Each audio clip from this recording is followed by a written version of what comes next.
We just hiked through a lava field in Iceland. What a trip. Look at this. Insane. So I recently returned from a trip to Iceland. It was possibly one of the coolest trips I've ever taken in my life. And that's saying something because we already did Maldives this year.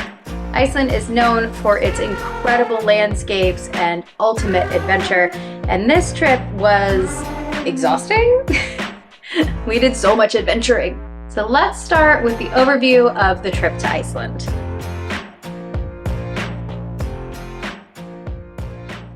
So I traveled to Iceland in June, so it's summer there in Iceland as well.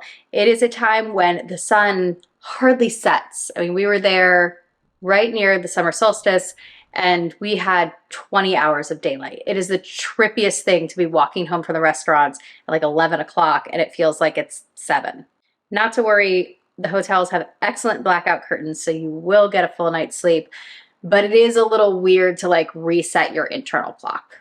Now, we got very, very lucky with our weather in Iceland because typically it's like in the 50s Fahrenheit and sort of like gray and drizzly. But when we were there, it was bordering on 70 degrees and sunny. So we got super, super lucky.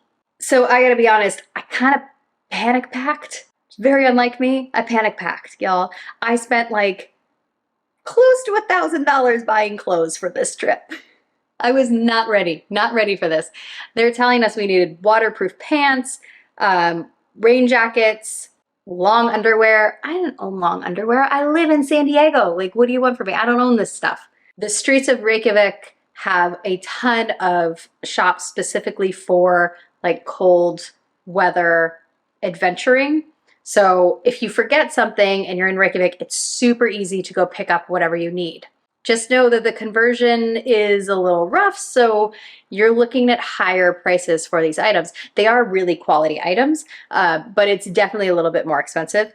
I will say there is an H&M there, so if you forget anything basic, you can just go to the H&M and it's like 15 bucks for a t-shirt kind of thing. But if you want like quality adventure hiking cold weather gear, you can get that there in Reykjavik. Just expect you're going to spend some money. Okay, upon arriving in Reykjavik, you deplane, you walk a long ways to get to customs. Customs was easy. I got in the wrong line. And my line, every other line split into 2, and so they went really fast. I got in the one lane that didn't split, and so I was in that lane for the bitter end. But once I got there, it was super easy. You didn't need a visa. I didn't fill out anything ahead of time. No customs forms. Like, just walked in, handed my passport, told them when I was leaving the country, and out of there. The airport is about a 40-ish minute drive to the city center, and we stayed at the beautiful Edition Hotel in downtown Reykjavik, which is right on the harbor. It was spectacular, y'all. I gotta say, this hotel is... You know I like a good hotel, and that was a good hotel. And you can use the spa features downstairs, which they have this beautiful hammam, which has a huge hot tub, a steam room, a sauna, and this like magnificent stone table in the middle where you can just like lay on it and it's heated. Like, I want to put one of these in my house. Okay, other Iceland basics. Language. Ooh, that Icelandic language is tough. There's so many consonants. Good news is that most Icelanders start learning English at a very young age, so everybody is fluent. At least everybody we encountered was fluent in English. So it is easy to get around. Everything's sort of in English and Icelandic. But all in all, language-wise, super easy to get around. So currency, they use the Icelandic krona, which is like, right now it's equivalent to 136 krona for $1, which I gotta be honest, is not the easiest conversion to do in your head when you're out there shopping. So you'll see things that are like 18,000 and you're just like, I don't know what that means. I don't know what that is. That's a lot of math to do on the spot when I just want to buy this cute thing. So I highly recommend having like a currency page or something pulled up on your phone so you can do that conversion real quick. For the most part, everywhere we went took credit cards, so it was really easy to shop and buy.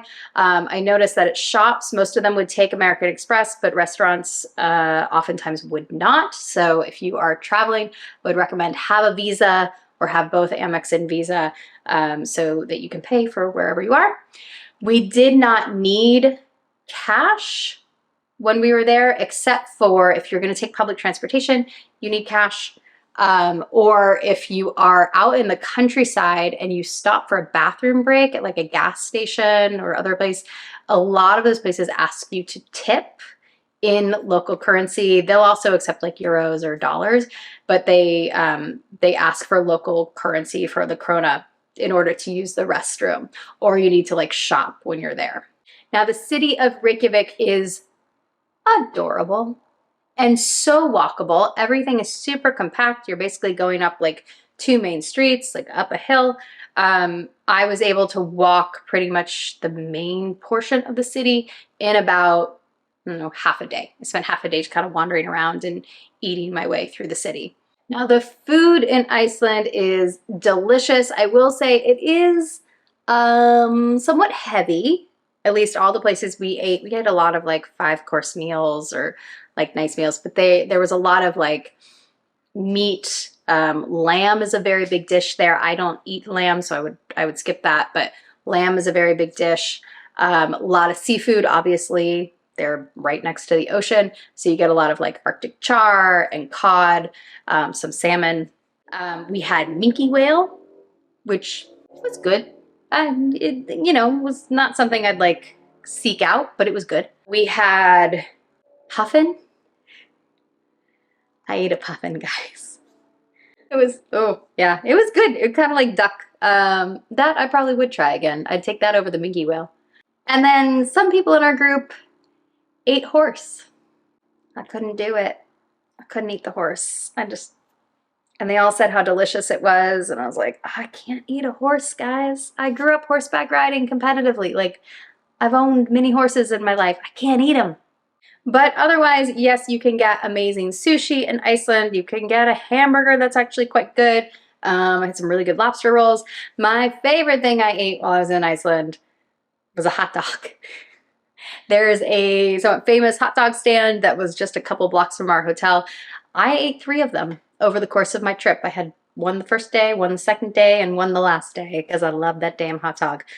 I'm pretty sure there was lamb in the hot dog, but it was, I couldn't taste it. I couldn't tell. It was really good. It was really good. Really, really good. Get the hot dog. But all in all, 2 thumbs up for the food in Iceland. This trip was organized by World Playground. Once again, love traveling with World Playground.